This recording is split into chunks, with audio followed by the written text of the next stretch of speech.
Hello everyone, I'm Sapna Tripathi, Assistant Professor, IIMT College of Pharmacy. Today we will discuss about bioavailability and bioequivalence studies. So first, what is bioavailability? Bioavailability is defined as the rate and extent of absorption of unchanged drug from its dosage form, or you can say the actual amount of drug which reaches to the systemic circulation after absorption. It is denoted by F. So the equation is F equal to bioavailable dose divided by administered dose. Now we talk about objectives of bioavailability. The first objective is to determine extent of absorption. Second one is the determine rate of absorption. Next, to determine duration of action, or to determine toxic concentration, or to determine correlation between drug concentration in plasma and clinical responses. These are the objectives that why we are doing bioavailability studies. Next, there are two types of bioavailability. One is absolute bioavailability and the second one is relative bioavailability. Absolute bioavailability compare the bioavailability of active drug in systemic circulation following non-intravenous administration like oral, buccal, ocular, nasal, etc.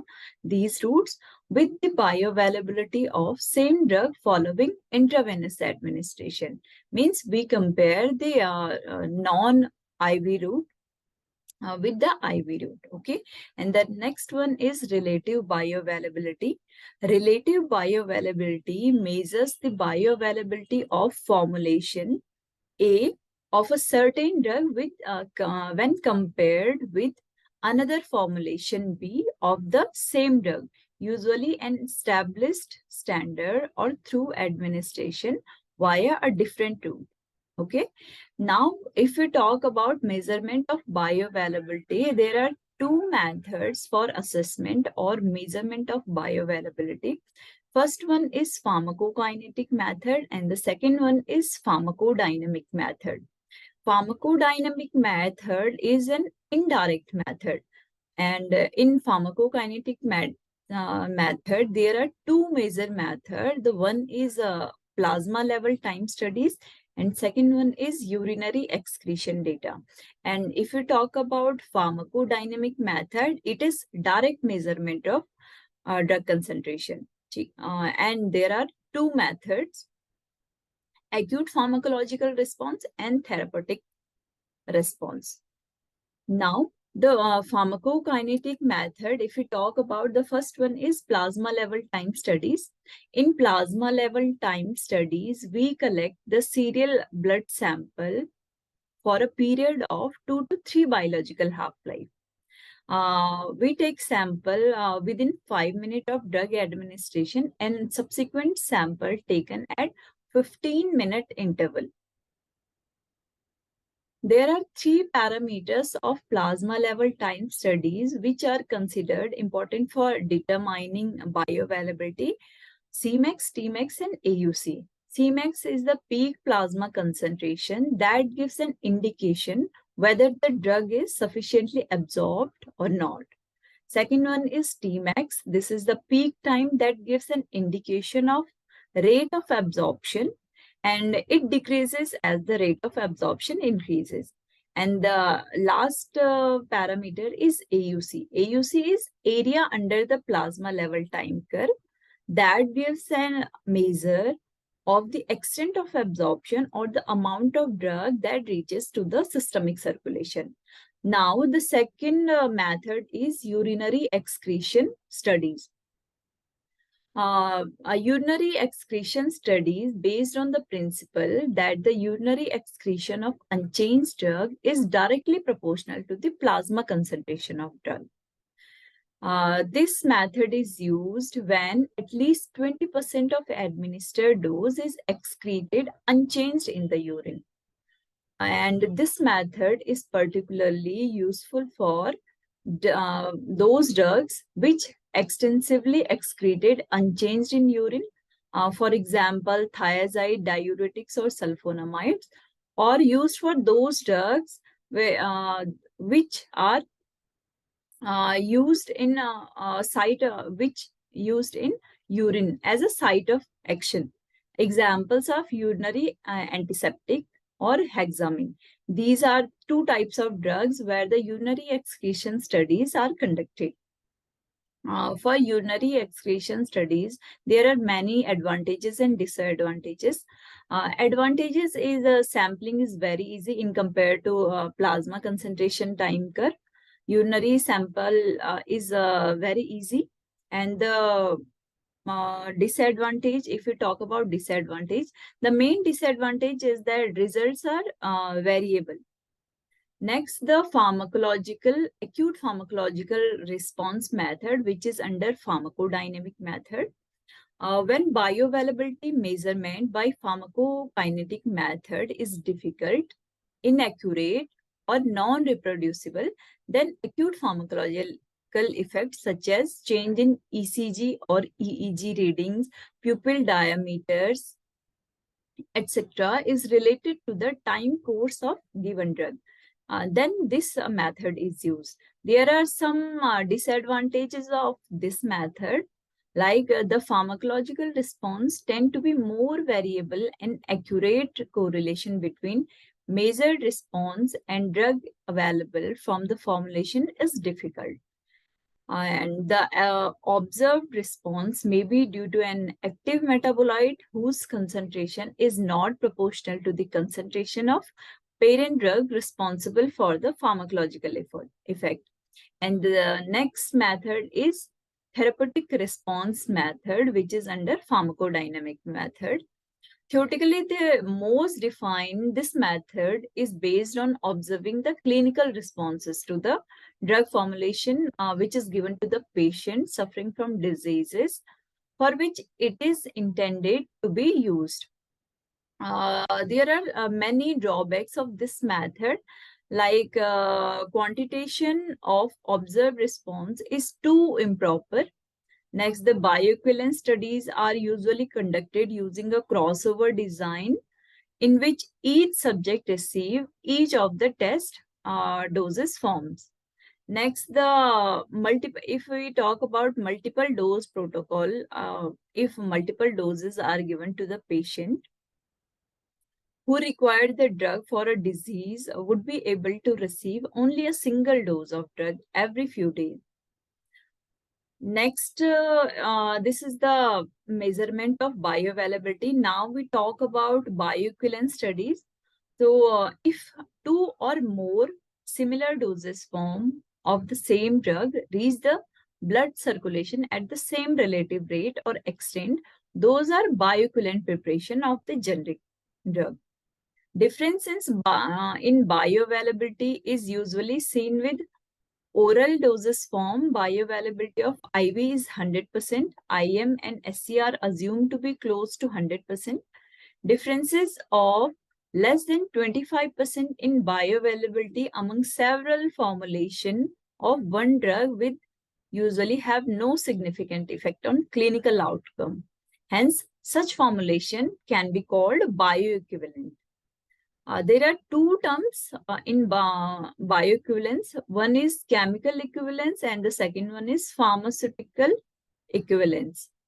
If we talk about chemical equivalence, if two or more doses form of same drug contain the same labeled quantities of drug as specified in pharmacopoeia, these are chemical equivalent drugs.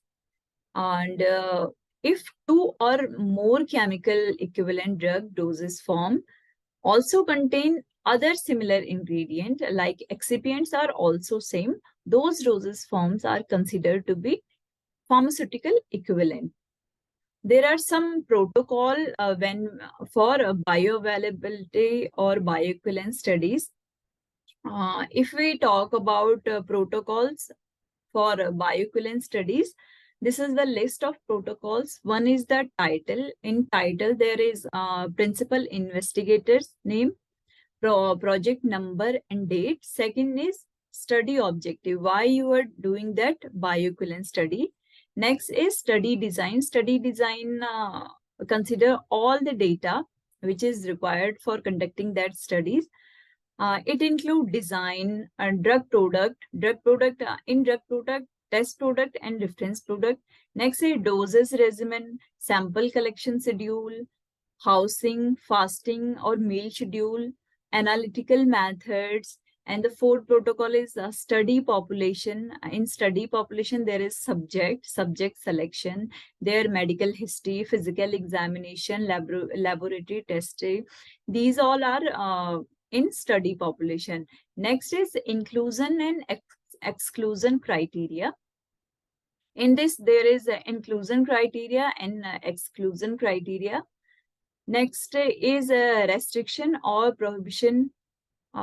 Next is clinical procedure. In clinical procedure, there is doses and drug administration, biological sampling schedule, activity of subjects. Next is ethical consideration. In ethical consideration, there is basic principle, institutional review board, informed consent, indication of subject withdrawal, and adverse effect or emergency procedure.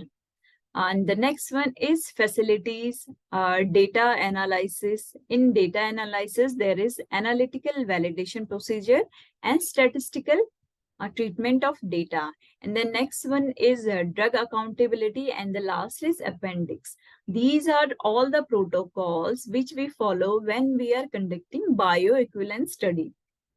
Now, if we do bioequivalence study and we submit a report for regulatory bodies, there are certain steps for this. The first, if we talk about step, the first one is study design and protocol development.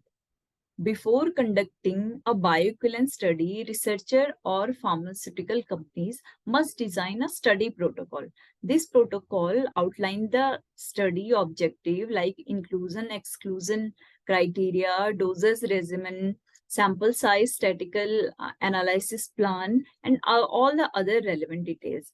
The protocol should adhere to regulatory guidelines and ensure the study scientific validity. The second step is ethical approval and informed consent.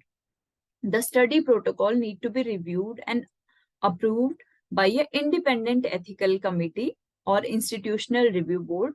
These bodies evaluate the study ethical aspect, participant safety, and informed consent process.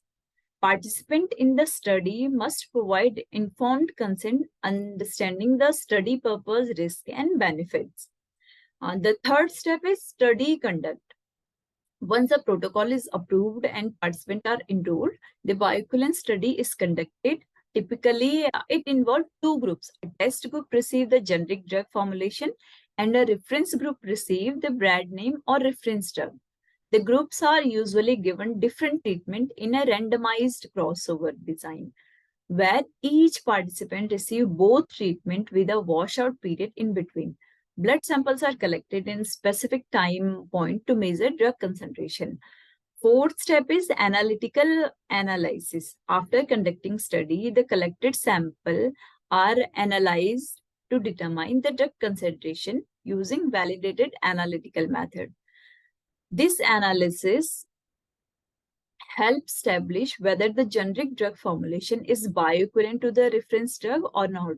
Statistical methods are applied to compare the pharmacokinetic methods like AUC, Tmax, or Cmax. Next step is statistical evaluation. The data obtained from bioequivalence studies is subjected to statistical analysis. The statistical method employed aim to compare the pharmacokinetic parameter of the generic and reference formulation and determine if the generic drug meet the regulatory criteria of bioequivalence or not. And the last is study submission. After you do all the analysis, the bioequivalence study is completed and the results are analyzed. The pharmaceutical company or sponsor compiles a submission package, and this package includes the study protocol, analytical method, statistical analysis plan, study reports, and other relevant documents. And finally, it's submitted to a regulatory agency which is responsible for drug approval, such as FDA. which is Food and Drug Administration. After this, after you submit a report to regulatory bodies, the last step is drug review process. The regulatory agencies reviews the submission package to assess the bioequivalence studies quality, compliance with the regulatory guidelines, and the statistical analysis performed.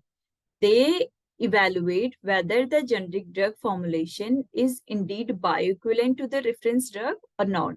These are all the steps which are conducted before doing a bioequivalence study. Now, the clinical significance of bioequivalence. If we talk about clinical significance, the first is therapeutic equivalence. Next is interchangeability and substitution. Next is safety and adverse effect. Next is generic drug accessibility and cost saving. And the last is post-marketing surveillance. These are all the studies, these are all the clinical significances of bioequivalence studies. Thank you.